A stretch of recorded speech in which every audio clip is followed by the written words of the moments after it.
1년 후 새로운 사실을 발견한다. 자료 종합하다 발견했습니다. 우리가 레이더가 이런 부분이 삭제됐다. 이런 내용 다룬 적 있었죠. 레이더를 구해서 분석할 때 여기는 왜 안 나왔어? 이렇게 의문을 가졌던 적이 있었어요. 제가 AIS 누락 구간은 뭐 신문제상에도 많이 나오는데 레이더는 정전이 되지 않는 한 절대 누락이 될 수 없거든요. 여기 누락이 정보가. 됐단 말이에요. 근데 이게 처음에 가족들이 내려가서 복원을 했을 때 이 버전이 제일 먼저 나왔어요. 여기가 딱 두 곳이 이상하게 레이더가 없는 거예요. 그런데 이게 여기가 어디지 하고 이상한 해군 행적, 이상한 놈하고 비교해봤더니 우리가 도저히 믿을 수 없다고 뭐 이렇게 된 거야. 요 부분이었던 거예요. 요 부분. 딱 일치합니다. 요 부분. 양쪽이. 요 부분 없어진 요 부분이 결국은 이 말도 안 되는구만 했던 요 부분이었어요. 아니 그래서 저는 이제 뭐라고 생각해요? 혹시 이 이상한 막 뭐랑 마치 충돌이라도 한 것처럼 팍팍 꺾이는 이 항적들이 실제가 아닐까, 진짜가 아닐까. 그러니까 이게 삭제한 이유가 있지 않겠나? 진짜라서 이걸 삭제하고 발표했다가 파파에서 막 왜 레이더가 누락돼 막 이렇게 문제제기하고 막 여러 가지 문제제기를 하니까 그 안을 또 메꾼 버전이 두 번째 버전이 나왔거든요. 뭐 저장 장치에 뭐 원본은 하나인데 저장 장치가 두 개라서 두 버전이다 이런 얘기까지 나왔는데 숨길 게 있어서 그렇죠. 삭제한 게 아닐까 생각하게 된 거예요. 예. 처음에 이해가 안 가다가 그래서 뭘 했냐면 이 이상한 항적을 실제 우리가 이게 맞다고 둘라이 선장님이 당일날 손으로 직접 쓴 그래서 보고. 좋은 항적이라고 이게 맞다고 거의 확신하고 있는 이 위치로 이걸 전체를 이동시켜 보기로 한 거예요. 얘를 이렇게 두고 세 개를 따로따로 두고 고민을 하다가 얘를 일로 옮겨볼까? 이 생각을 하게 된 거예요. 믿기지 않는 일이 벌어졌습니다. 옮깁니다. 해군 레이더 항정이에요. 얘의 위치에 얘를 끌고 내려와 봅니다.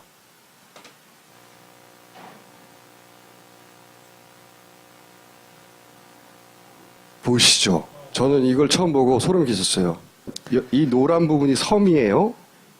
그리고 이 밑에 선들이 뭐냐면 해저 바다 밑에도 산맥이 있잖아요. 이렇게 해저에 말하자면 등고선을 표시한 거예요. 우리 눈에는 보이지 않는 겁니다.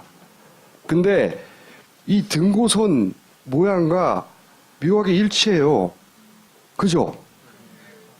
여기서 저는 1차 소름이 끼쳤습니다. 이게 왜 이게 이렇게 일치하지?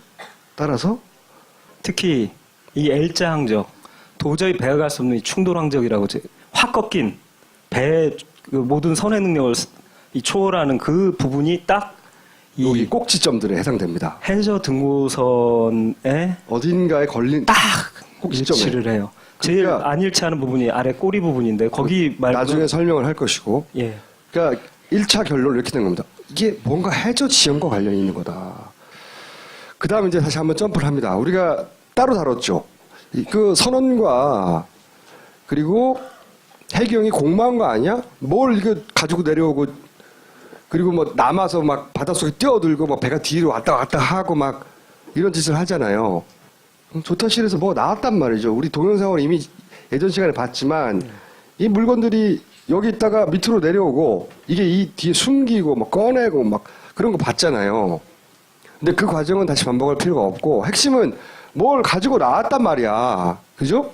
근데 그런 나온 물건 중에 여기서 떨어진 물건들 네. 중에 이런 게 있어요.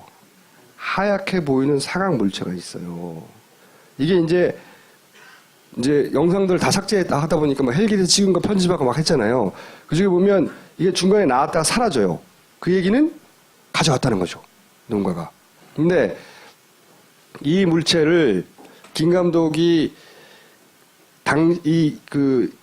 김 감독은 지금 이 세월호 전체 물체들의 비례와 길이와 높이를 다 알거든요. 세월호를 3D로 만들어 놓고 보다면 거기 물체를 이렇게 상대 비율로 다 계산할 수 있거든요. 네. 해봤더니 아까 선장님 무릎에서도 나오지만 여기서도 보니까 가로 세로가 거의 30cm에 가까워요. 이게 30cm 정도. 네, 그리고 동영상으로 이렇게 쭉 움직이면서 이렇게 각도 변화를 하면서 보니까 정말 이상했던 게 꼭 두 개의 나비 날개 두 쪽처럼 두 쪽으로 돼 있다는 걸 알았어요. 무슨 얘기냐면은 폭이 30cm인데 반이 나눠져 있는 거죠. 30cm라고 하면 이 반이 이렇게 절치되어 있는 것처럼 네. 움푹 들어가 있다는 겁니다. 그러니까 15cm, 15cm 종이 뭉치 두 개인 거예요. 네. 이게 네. 종이로 보여지고 그걸 본 순간 이거 서류 종이 아니다를 확신했어요. 90%가 서류 종이 아니다. 그렇다면 찾을 가능성이 있다고 딱 느꼈죠. 이거 특수지 같다. 그래서 이제 김 감독 무슨 생각을 했냐? 이런 종이를 쓰는 선실내 기계가 있을까? 그렇죠. 이걸 찾은 거예요. 네, 다 뒤졌습니다. 뒤져서 찾았죠. 15cm 종이를 쓰는 이 장비가 하나였어요. 배 안에 있는 무수한 장비들 중에. 네. 그거는 뭐냐? 에코 사운더. 15cm 와이드 기록지를 사용한다. 아, 규격이 딱 맞더라고요. 규격이 딱 맞아요. 알고 봤더니 그리고 요즘 장비들은 잘 아시겠지만 거의 다 LCD를 써요. 이게 단종된 게 2001년 배가 오래된 거거든요. 아니, 앤틱이에요, 말하자면. 오래된 배를 들여갖고 그 배에 설치되어 있던 오래된 에코 사운드라는 장비에서 15cm 폭의 종이를 쓰더라. 예. 그런데 그러면 에코 사운드가 뭐하냐? 음향 측심기다. 음향 측심기가 뭐냐? 해저의 깊이를 측정하는 장비였어요. 종이를 지진계 같은 거 이렇게 보면 종이가 드르륵 드르륵 돌아가면서 잉크 먹인 바늘이 막 이렇게 여기 측정하잖아요. 보이시죠? 이렇게 기록되는 네. 거죠. 해저의 지형들이. 네, 저걸 탁 키면 자기가 지금 아래 해저 지형이 선박에서 자기가 다 알 수 있는 거예요. 네. 배 밑에 지형을 기록하는. 자. 네. 근데 여기서 중요한 거는 이게 뭔가 해저 지형과 관련이 있다. 음. 여기 또 한 포인트를 찾은 거죠. 그래서 김 감독이 그 다음에 한 거는 국립해양조사원에서 이 일대에 해저 지형도를 만들어 놓은 걸 입수를 했어요. 그래서 그 정밀한 지도를 입수한 다음에 여기다가 그 이상한 놈 있잖아요. 그 놈을 얹었어요.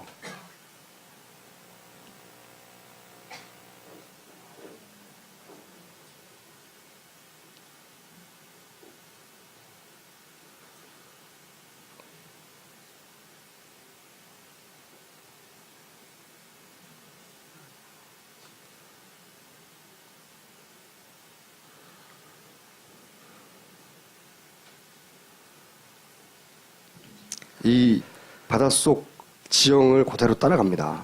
그리고 하얀색이 일정 높이의 해저 등고소인데요. 이렇게 상상하십시오. 저 노란색과 푸른색은 불룩 솟아 있는 거예요. 산맥으로 대관령 같은 산맥으로 봐주세요. 그리고 이 산맥의 맨 위에 이렇게 물에 잠겼다고 봤을 때 산 꼭대기만 볼록 튀어나온 게 섬이고 밑에는 해저 산 자락이 있는 거예요. 이런 산맥이 물에 잠겼다고 생각하시면 됩니다. 그러면 이 산등성이의 라인을 따라갑니다, 배가. 그러다가 일정 높이에 되게 높은 가파른 곳에 오면 거기가 저희가 봤던 L자항적이라고 했던 곳이 여기 탁 꺾입니다. 탁탁 그걸 김 감독은 L자 같다고 해서 네. L자라고 불렀는데 네. 자 이걸 좀 더 확대해서 김 감독이 L자라고 표현한 확 꺾이는 지형 거기서 이 해저에 있는 지형과 어떻게 일치하는지를 보면 꺾이는 게 총 4개가 있단 말이죠. 그중에 두 번째로 확 꺾이는 부분 여기죠. 여기 예, 높은 데로 와갖고 보시면 배가 쭉 왔다가 우회전 하잖아요. 우회전으로 와갖고 이 높은 곳에 와서 탁 마치 부딪히는 듯한 그러니까 이렇게 높은 벽을 생각하십시오. 그런 산 등성이에 탕 부딪힌 것처럼 팍 꺾인 다음에 쭉 온 다음에 이게 잘 보세요. 이게 네. 뭘 의미하냐면 배가 이렇게 오다가 이렇게 간 거예요. 탕 튄 거예요. 배가 이 점들이 배의 움직임이란 말이죠. 10초마다 이 세월호의 위치입니다. 이렇게 오다가 배가 이렇게 간 거예요. 이렇게 여기서 이렇게 갔잖아요. 그리고 보시면 이게 간격이 넓다는 건 속력이 빠르다는 거예요. 빠르게 오다가 여기 턱 부딪힌 것처럼 되니까 속력이 조밀해지죠. 느려진 거예요. 이 간격이 멀면 속도가 빠른 빠르고. 거고. 왜냐면 같은 시간에 딱딱딱 찍히는 건데. 10초에 한 번씩 지키는 거예요. 서로 가까우면 느리고 멀면 빠른 거예요. 네. 이게 빨리 오다가 여기서 뭔가 턱 하고 이렇게 꺾이고 꺾이죠. 어. 이렇게 꺾이고 그다음에 느려지죠. 예, 느려지고서 이 등고선을 따라 그대로 라인을 너무 정밀하게 와요. 이렇게 온 다음에 옵니다. 예, 오다가 여기서 또 한 번 이렇게 탁 꺾여요. 예, 여기서 탁 바로 여기가 굉장히 저는 보고 소름이 끼쳤는데요. 여기가 산줄기거든요. 해저 산맥의 산줄기인데 여기 골이 탁 파져 있어요. 여기에 고길에 탁 들어오면서 고기를 타고 들어오고서 다시 여기 두 번째 산줄기에서 탁 한번 꺾이는 꺾여요. 지점이 정확히 일치하고 있어요. 2번, 예.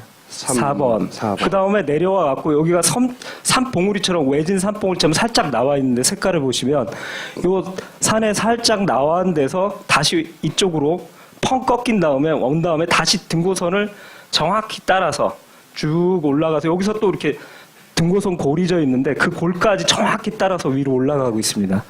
요약하면 예. 배가 이해할 수 없고 쓰레기라고 표현했던 네. 이렇게 확 꺾이는 지점은 해저 지형과 일치시켜 봤더니 그 해저가 툭 튀어나온 부분들과 네. 일치하더라는 겁니다. 그래서 자. 이제 추가 조사를 했습니다. 자, 그럼 아까 네. 뭐 하여튼 에코 사운드라고 수심 측정기라고 하죠. 예, 쉬운 말로. 수심을 에코 재는 그 사운드. 측정기. 그러면 이제 다시 의문이 생긴 겁니다.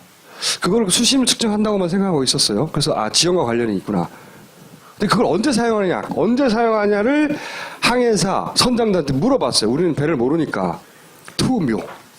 투명할 때 쓴다고 하시죠. 이게 투명가 뭔가 했더니 앵커를 내릴 때 쓰는 거랍니다. 일반적으로 항해를 할 때 그럼 법적으로 항해할 때 항상 켜야 되는 겁니까? 라고 이제 질문을 드렸는데 선장님과 항해사들이 아니 그걸 왜 켜냐고 계속. 왜냐하면 이렇게 항해를 할 때는 자기가 아는 코스고 깊은 데로만 다니니까 이거 켤 일이 없는 거예요. 그러다가 항구나 이런 데 가갖고 앵커를 내려야 되는데 깊이를 잘 모르거든요. 왜 해도가 정확하지는 않으니까 종이 해도가. 그러니까 밑에 내 앵커가 잘 내려갖고 이쯤에 잘 걸릴 수 있나를 보기 위해서 이 에코 사운드를 탁 킨대요. 그때만. 뭔가 연결되지 않습니까? 이 에코 사운드는 앵커를 내릴 때 쓰는 거지 운행할 때 쓰는 게 아니래요. 자, 그러면서 다시 생각나시죠? 저희가 약 몇 달 전에 그런 얘기 했었습니까? 이상하게 왼쪽 앵커가 잘 안 보인다고. 9시 32분경에는 안 보이고. 네. 그래서 안 보이죠, 여기? 안 네. 보이고. 그래서 이게 머드가 묻었거나 지금 끌어올리는 중 아니냐 이런 네. 의문을 제기했었죠. 하여튼 그리고 비정상이었습니다. 35분쯤에는 다시 보입니다. 그래서 그러면 그 사이 시점 30분에 35분 사이에 얘가 끌어올려졌나? 그리고 여기서 중요한 건 왼쪽 앵커의 색이 오른쪽 앵커 처음에 출항할 때는 새카맣게 아주 잘 닦인 앵커였는데 이때 보면 다시 나타난 앵커를 보면 약간 황갈색으로 변색이 돼 있어요. 그래서 저는 이거 머드가 묻었을 거라고 제가 확신을 했었죠. 해저 지형이 진흙 끈적끈적하거든요. 우리가 따로따로 다뤘던 거에 다 연결되는 거예요. 예. 그래서 이거는 나중에 요 시간대 사이에 앵커가 끌어올려진 거 아닌가? 앵커가 사용된 거 아닌가? 이런 의문을 제기한 적이 있었죠. 그래서 이걸 모아서 재구성을 해보자면 사고 5분간의 분석은 이런 겁니다. 배가 이렇게 앵커를 내리고 네. 앵커가 걸릴 만한 지형들을 따라왔어요. 그리고 실제 이렇게 획 꺾인 부분들은 아니 배가 어떻게 저 큰 배가 회전 각도를 넘어서는 움직임이 있네.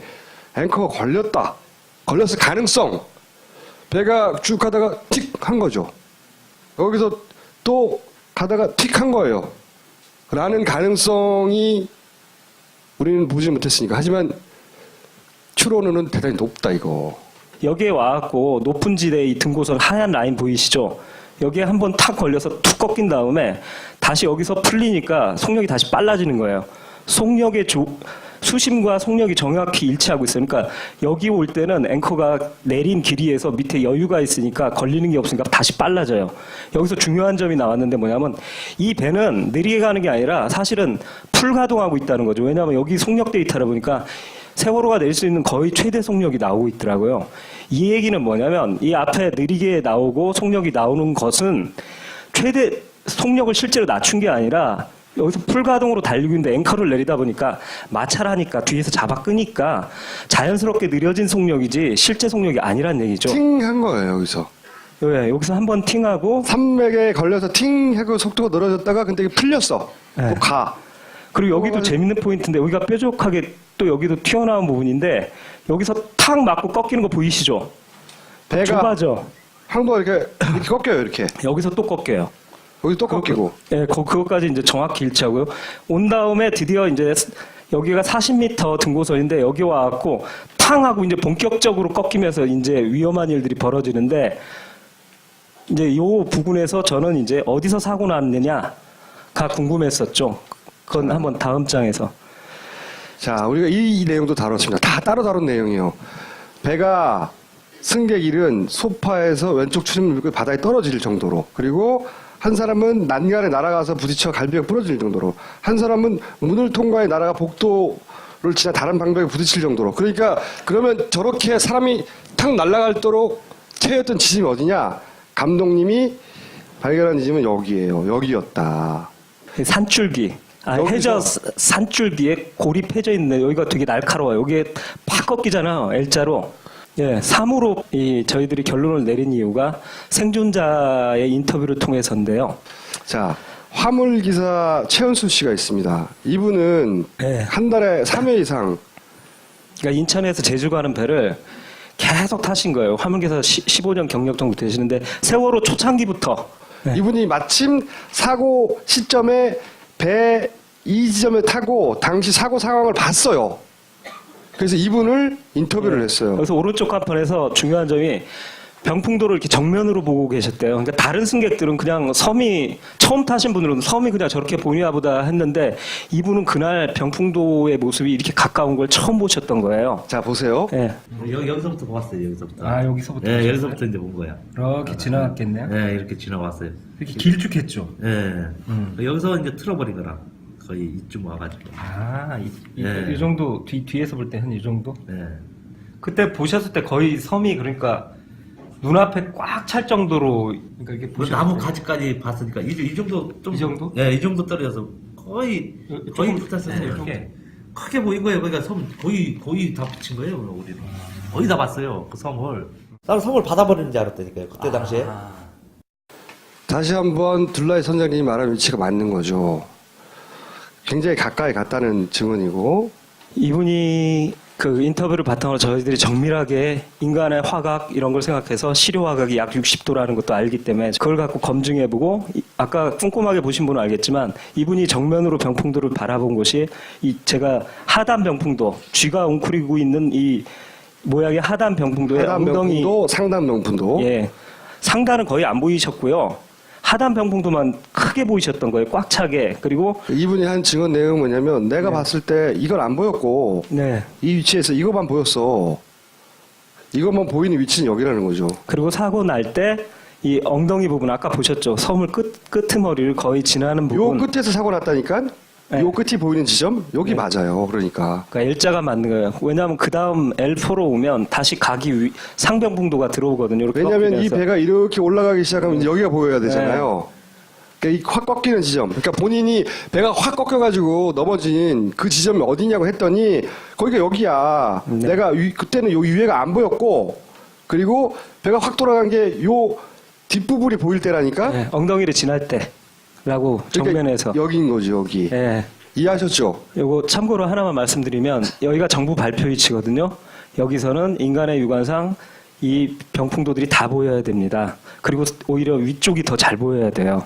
절대 이 최은수 씨가 본 것 같은 이 하단 병풍도만 보이고 중앙에 엉덩이가 보이는 일은 벌어지지 않습니다. 더군다나 여기서는 섬을 이게 500m 떨어진 거예요. 더 섬을 들어박는 줄 알았다니까 말이 나올 리가 없고. 네. 그리고 이분은 처음 탄 게 아니라 매주 탔다니까요.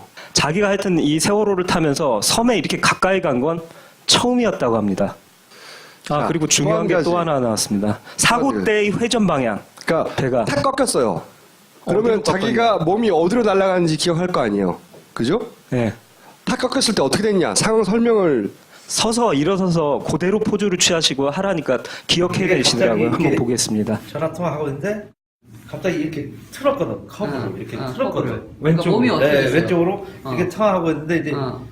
이렇게 돌아가 버리니까 이렇게 돌아갔지. 이렇게 돼 있어.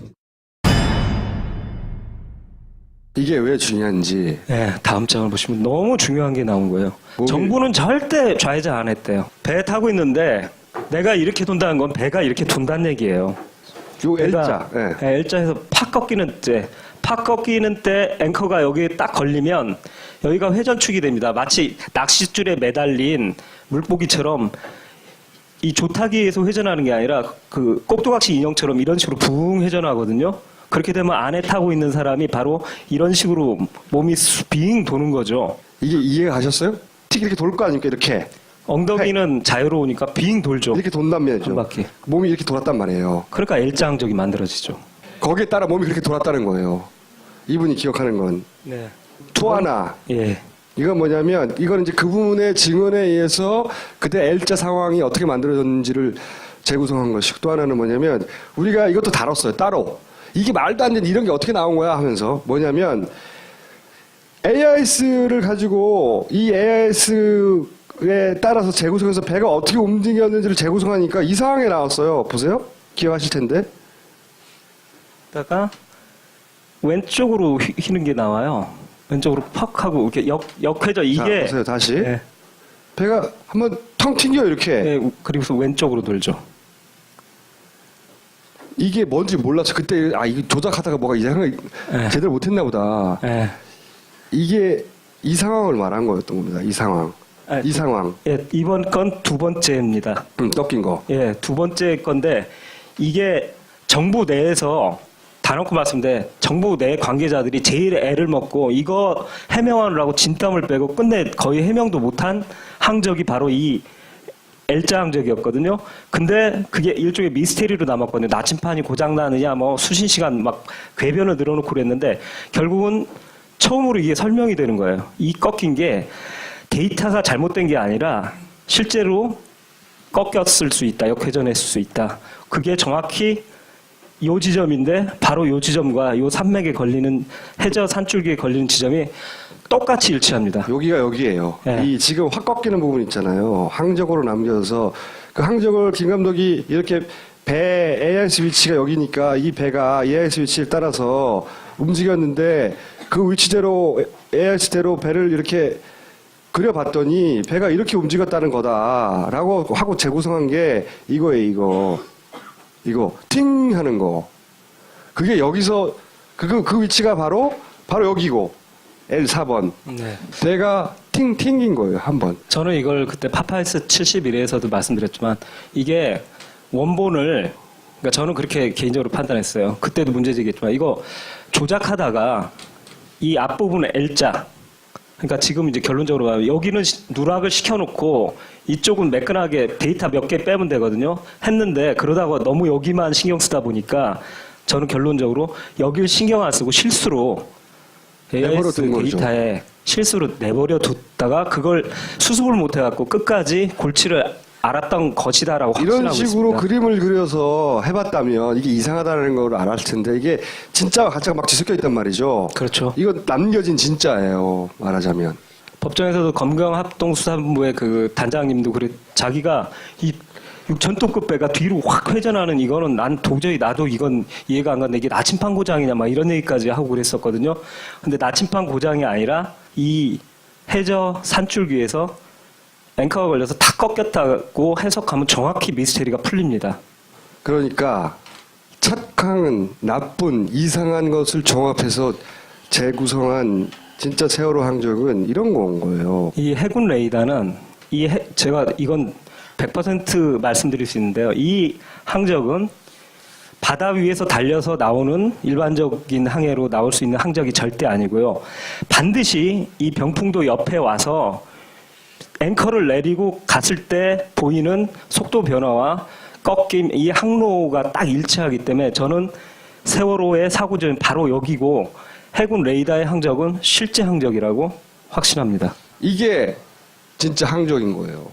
방송을 계속 보신 분들은 이 내용이 어느 날 갑자기 상상하다 툭 튀어나온 게 아니라 정말 무수한 시행착오와 그리고 지금 쓰이지 않았던 무수한 자료들 그 중에서 그거를 10번, 50번, 100번씩 보다가 따로따로 놀던 정보들이 이런 결론에 도달한 거거든요. 아주 어려운 지난한 과정을 거쳐서. 근데 이것만 딱 듣고 보면 야 그러면 세월호를 앵커로 걸어가지고 넘어뜨란 말이야? 이게 음모론을 주장한다고 할 거예요.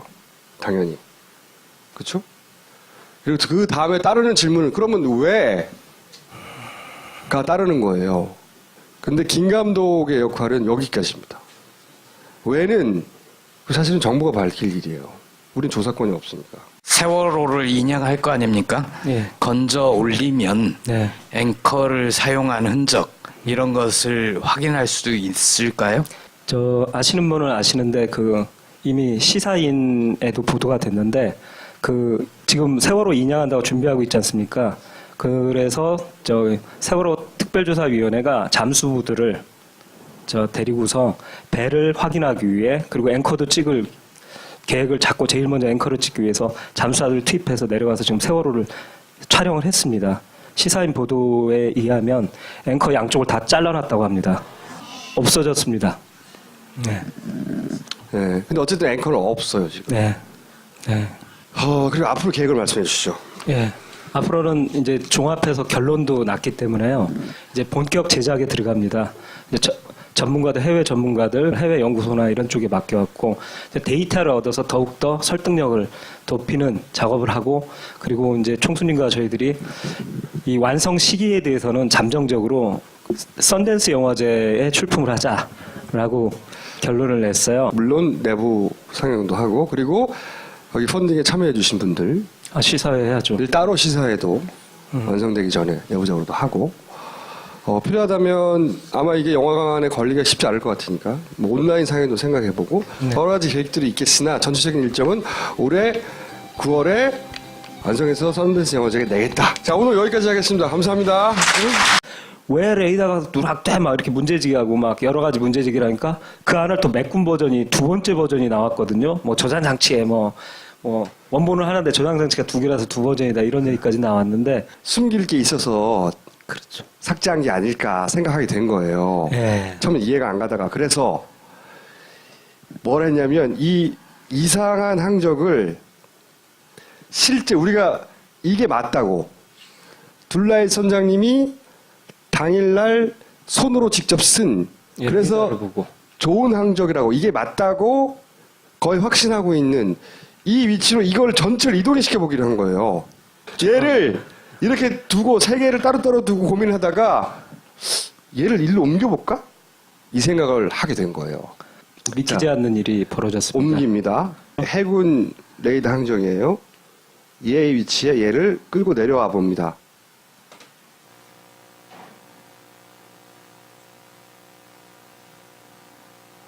보시죠. 저는 이걸 처음 보고 소름 끼쳤어요. 이 노란 부분이 섬이에요. 그리고 이 밑에 선들이 뭐냐면 해상을 이미 예전 시간에 봤지만 이 물건들이 여기 있다가 밑으로 내려오고 이게 이 뒤에 숨기고 막 꺼내고 막 그런 거 봤잖아요. 근데 그 과정은 다시 반복할 필요가 없고 핵심은 뭘 가지고 나왔단 말이야. 그죠? 근데 그런 나온 물건 중에 여기서 떨어진 물건들 네. 중에 이런 게 있어요. 하얗게 보이는 사각 물체가 있어요. 이게 이제 영상들 다 삭제했다 하다 보니까 막 헬기에서 찍은 거 편집하고 막 했잖아요. 그 중에 보면 이게 중간에 나왔다가 사라져요. 그 얘기는 가져왔다는 거죠. 누군가가. 근데 이 물체를 김 감독이 김 감독은 지금 이 세월호 전체 물체들의 비례와 길이와 높이를 다 알거든요. 세월호를 알거든요. 3D로 만들어 놓고 보다면 거기 물체를 이렇게 상대 비율로 다 계산할 수 있거든요. 네. 해봤더니 아까 그 선장님 무릎에서도 나오지만 여기서도 보니까 가로 세로가 거의 30cm에 가까워요. 이게 30cm 정도. 예, 그리고 동영상으로 이렇게 쭉 움직이면서 이렇게 각도 변화를 하면서 보니까 정말 이상했던 게 꼭 두 개의 나비 날개 두 쪽처럼 두 쪽으로 1년 후 새로운 사실을 발견한다. 자료 종합하다 발견했습니다. 우리가 레이더가 이런 부분이 삭제됐다. 이런 내용 다룬 적 있었죠. 레이더를 구해서 분석할 때 여기는 왜 안 나왔어? 이렇게 의문을 가졌던 적이 있었어요. 제가 AIS 누락 구간은 뭐 신문제상에도 많이 나왔는데 레이더는 정전이 되지 않는 한 절대 누락이 될 수 없거든요. 여기 누락이 정보가. 됐단 말이에요. 근데 이게 처음에 가족들이 내려가서 복원을 했을 때 이 버전이 제일 먼저 나왔어요. 여기가 딱 두 곳이 이상하게 레이더가 없는 거예요. 그런데 이게 여기가 어디지 하고 이상한 해군 행적, 이상한 놈하고 비교해봤더니 우리가 도저히 믿을 수 없다고 왜 이렇게 된 거야? 요 부분이었던 거예요. 요 부분. 딱 일치합니다. 요 부분. 양쪽이. 요 부분 없어진 요 부분이 결국은 이 말도 안 되는구만 했던 요 부분이었어요. 아니 그래서 저는 이제 뭐라고 생각하냐면 혹시 이 이상한 막 뭐랑 마치 충돌이라도 한 것처럼 팍팍 꺾이는 이 항적들이 실제가 아닐까, 진짜가 아닐까. 그러니까 이게 삭제한 이유가 있지 않겠나? 진짜라서 이걸 삭제하고 발표했다가 파파에서 막 해저 바다 밑에도 산맥이 있잖아요. 이렇게 해저에 말하자면 등고선을 표시한 거예요. 우리 눈에는 보이지 않는 겁니다. 근데 이 등고선 모양과 묘하게 일치해요. 그죠? 여기서 저는 1차 소름이 끼쳤습니다. 이게 왜 이게 이렇게 일치하지? 따라서 특히 이 L자 항적 도저히 배워갈 수 없는 이 충돌 항적이라고 확 꺾인 배의 그 모든 선의 능력을 이 초월하는 그 부분이 딱 여기 이 꼭지점들에 해당됩니다. 해저 등고선에 어딘가에 걸린 딱 꼭지점에. 일치를 해요. 제일 그러니까 안 일치하는 부분이 아래 꼬리 부분인데 거기 말고 나중에 설명을 할 것이고. 예. 그러니까 1차 결론은 이렇게 된 겁니다. 이게 뭔가 해저 지형과 관련이 있는 거다. 그 다음에 이제 다시 한번 점프를 합니다. 우리가 따로 다뤘죠. 그 선원과 그리고 해경이 공모한 거 아니야? 뭘 이거 가지고 내려오고 그리고 뭐 남아서 막 바닷속에 뛰어들고 막 배가 뒤로 왔다 갔다 하고 막 이런 짓을 하잖아요. 조타실에서 뭐 나왔단 말이죠. 우리 동영 돼 있다라는 걸 알았어요. 무슨 얘기냐면은 폭이 30cm인데 반이 나눠져 있는 거죠. 30cm라고 하면 이 반이 이렇게 절치되어 있는 것처럼 네. 움푹 들어가 있다는 겁니다. 그러니까 15cm, 15cm 종이 뭉치 두 개인 거예요. 네. 이게 네. 종이로 보여지고 그걸 본 순간 이거 서류 종이 아니다를 확신했어요. 90%가 서류 종이 아니다. 그렇다면 찾을 가능성이 있다고 딱 느꼈죠. 이거 특수지 같다. 그래서 이제 김 감독 무슨 생각을 했냐? 이런 종이를 쓰는 선실 내 기계가 있을까? 그렇죠. 이걸 찾은 거예요. 네, 다 뒤졌습니다. 뒤져서 찾았죠.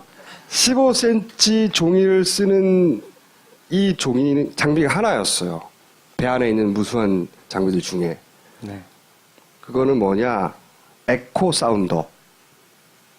15cm 와이드 기록지를 사용한다. 아, 규격이 딱 맞더라고요. 규격이 딱 맞아요. 알고 봤더니 그리고 요즘 장비들은 잘 아시겠지만 거의 다 LCD를 써요. 이게 단종된 게 2001년 배가 오래된 거거든요. 아직 앤틱이에요, 말하자면. 오래된 배를 들여왔고 그 배에 설치되어 있던